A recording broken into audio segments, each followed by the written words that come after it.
వాళ్ళ ప్రాణాలు పోతాయనో, వాళ్ళకి కాలుష్య ఒత్తిడి పెరుగుతాదనో కంపల్సరీగా వాళ్ళు బాధపడడంలో తప్పు లేదు. ఆ తప్పు లేని సమయంలో నన్ను ఒక మాట మాట్లాడినా నేను పడ్డానికి కూడా సిద్ధంగానే ఉన్నా.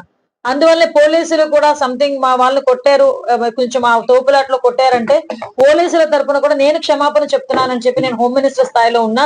ఒక పాయకరావుపేట నియోజకవర్గం ముందు హోమ్ మినిస్టర్ కన్నా ముందు పాయకరావుపేట నియోజకవర్గ ఎమ్మెల్యేని కాబట్టి, వాళ్ళ కుటుంబంలో ఒక సభ్యురాలిని కాబట్టి నేను కూడా క్షమాపణ కోరాను. ఒకటి మాత్రం నిజమండి. నేను మత్స్యకారుల విషయంలో ఈ గవర్నమెంట్ ఎప్పుడు కూడా చిత్తశుద్ధితో పనిచేస్తాను. ఈ రోజుకి కూడా నేను వాళ్ళందరినీ కూడా ఒకసారి నేను మళ్ళా మాట్లాడతా. నాకేమి భయం లేదు. నాకేమి అనుమానం లేదు. వాళ్ళు నా మాట అర్థం చేసుకోగలరు. దయచేసి మళ్ళీ మళ్ళీ కోరుతున్నా. బయట నుంచి వచ్చిన ప్రజలు వాళ్ళని రెచ్చగొట్టమాకండి. వాళ్ళు తెలివైన వాళ్ళే.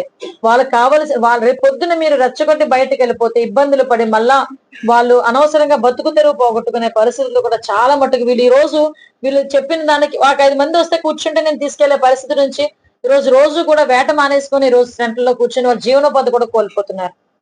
దయచేసి నా ఆశయం ఒకటే.